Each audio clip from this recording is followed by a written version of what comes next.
my welcome to those that have already been extended. I've just been sitting here enjoying seeing faces from my other lives, from folks around the island. So delighted to see you all here this morning.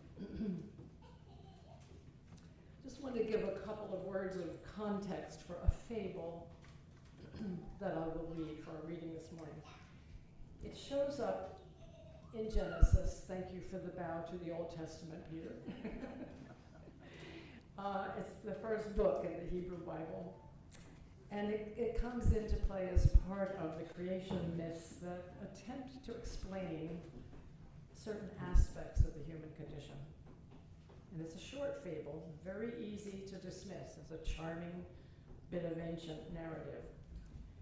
It's a little ironic that it follows immediately on the heels of the story of Noah and the ark and the great flood that was intended to cleanse the corruption of humankind from the earth and create a new beginning.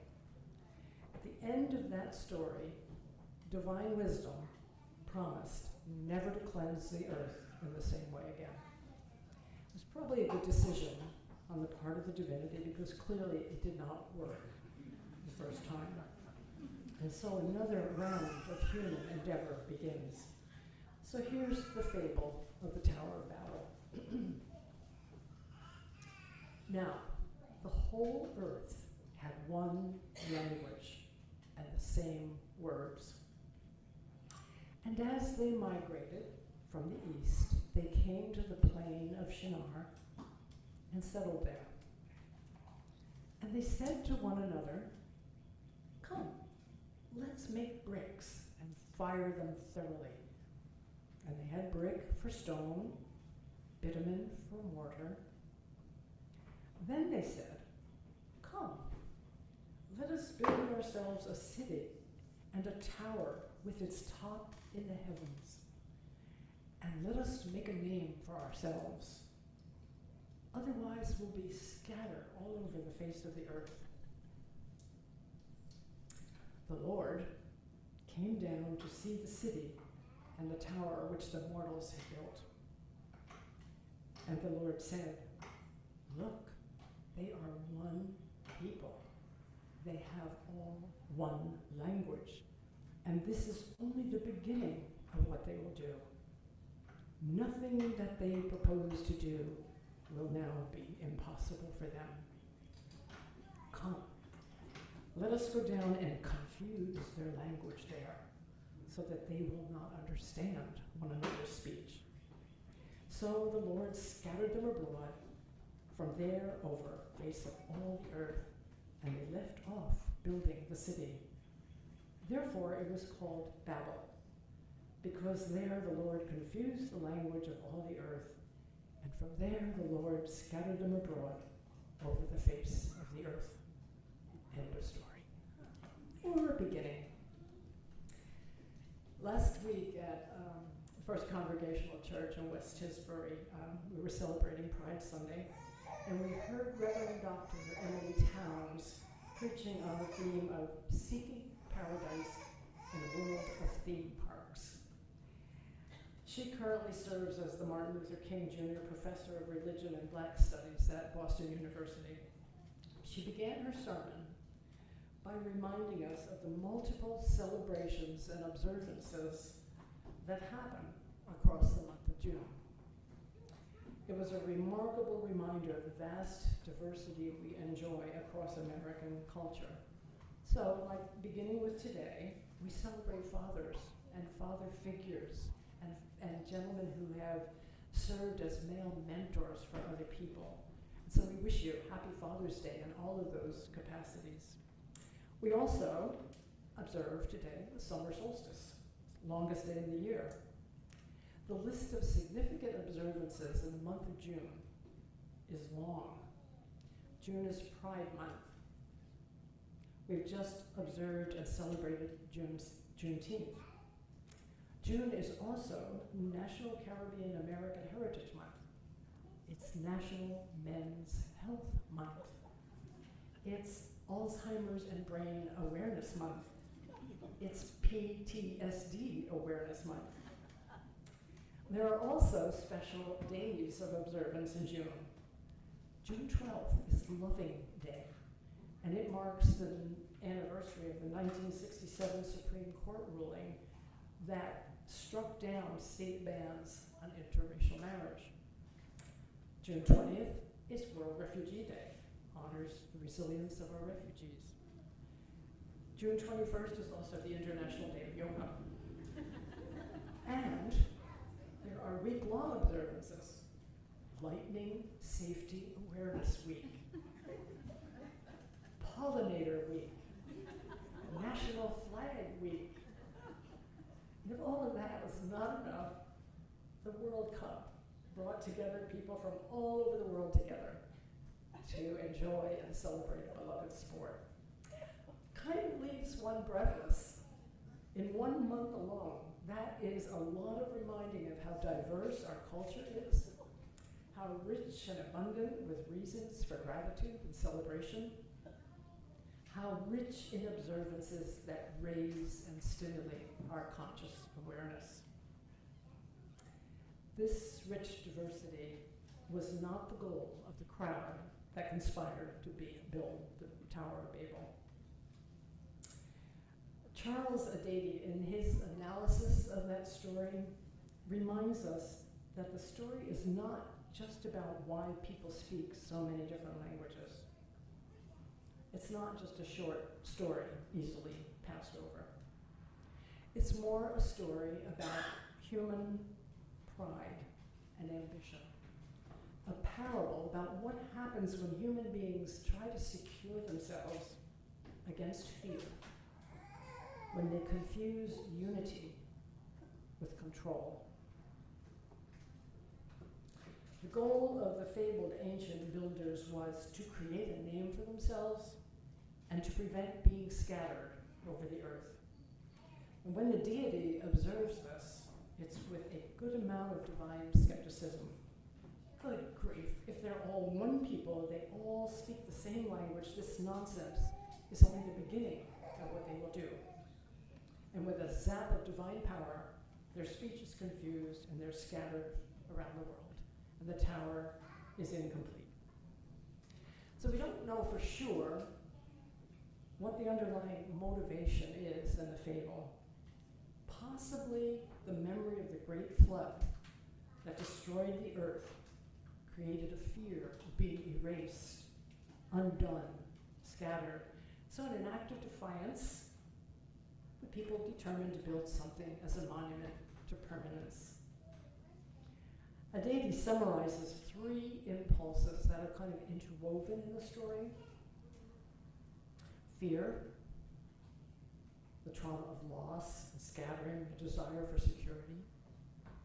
Ambition, the longing for immortality, for a name that can't be erased. Defiance, the will to independence, to rival the deity in heaven. Fear, ambitions, defiance, a potent cocktail. And as always, when these mingle together unchecked, they produce structures that are both oppressive and brittle. Towers that reach skyward, but are hollow at the core. Again, quoting Adady, the fascination of Babel is that it echoes through history again and again. Human beings are always attempting to build their own towers, their own projects of totalizing unity that promises safety and greatness.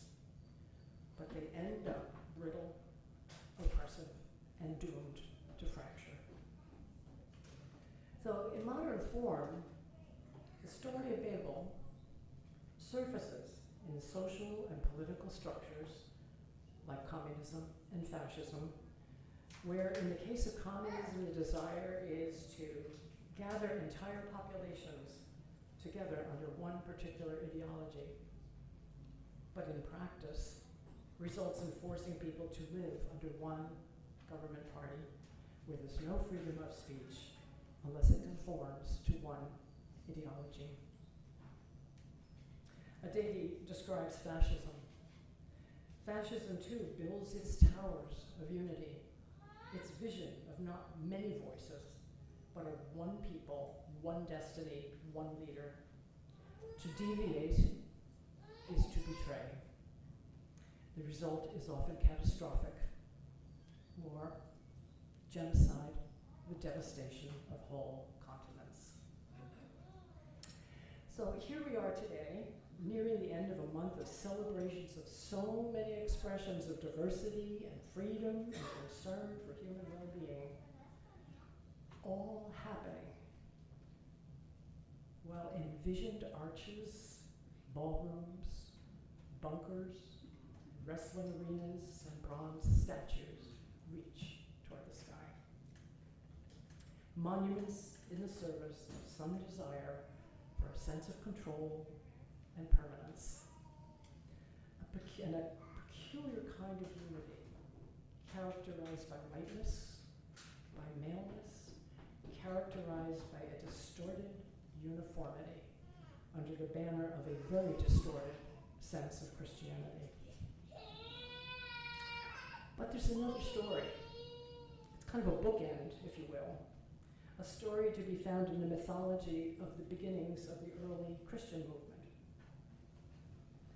In the book of Acts, there's a story about a group of anxious people who gathered together about 50 days after the crucifixion and resurrection of Jesus, and they're fearful of persecution by the same heavy hand of Rome that had carried out the crucifixion. A vivid story of the Spirit of life entering the room in a violent rush of wind and fire, touching each of the people gathered there, filling each person with the power to speak in other languages. When those folks began to tell the story of what had happened to them, to the crowds that had kind of gathered around, crowds that represented people from all over the known world, the crowds could understand what that group was saying, each in their own language. The scene was noisy, and it was messy. It was diverse and very human. Many voices, many languages. In this story, the Spirit of life fosters a unity and a spirit of understanding that does not require that a vast diversity be erased. Rather, the Spirit of life honors that diversity. And if we follow that story just a little bit farther along in the book of Acts, we come to the lines that tell us, awe came upon everyone because of the many wonders and signs that were being done. All who believed were together, had all things in common. They would sell their possessions and their goods and distribute the proceeds to all as any had need. And so, according to this story, in the midst of the messiness of diversity and confusion of so many languages, a transformed consciousness was born right under the nose of the imperial control of the Roman Empire, thwarting the empire's violent and oppressive pressure for unity, for homogeneity, for only one clear voice. A transformed consciousness that would embrace care for the poor, for the stranger, for the one on the fringes of society, the unhoused, the hungry, the person caught up in sex trafficking, the runaway teen, the much threatened immigrant. In the midst of the sounds of many diverse languages, a consciousness that embodied concern and compassion for the other was born. Early yesterday morning, I awoke from a fragment of a dream, and I offer to you to interpret it as you will. In the dream, I am first or second in a line at a locked gate, waiting to get on a train. Suddenly, a crowd of people speaking either Spanish or Portuguese begins to gather in front of the gate, shoving and pushing me further and further away from my spot at the beginning of the line. I cannot understand them. I feel my anger and frustration and fear arise. Then I feel somebody nudging my arm. I look around.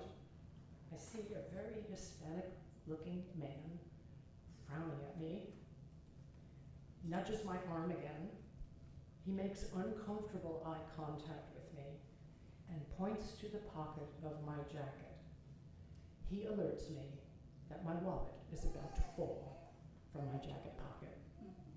He gestures to me that I should close the zipper on my pocket. My anger and frustration dissipate. I feel cared for. I feel gratitude. I tuck my wallet back safely into my pocket. I awaken to the sound of a woodpecker enjoying breakfast on our log home right outside my bedroom window. Do with that what you will. A closing quote from Charles Adedi. The confusion of tongues is at its core a gift. It forces humility. It compels encounter with the other. It enriches the human story with difference, dialogue, translation. It disrupts the fantasy of permanence so that life can remain dynamic, open, surprising. In scattering, in the confusion of language, the spirit of life saves humanity from itself. I think that's a rather remarkably great principle for flourishing together.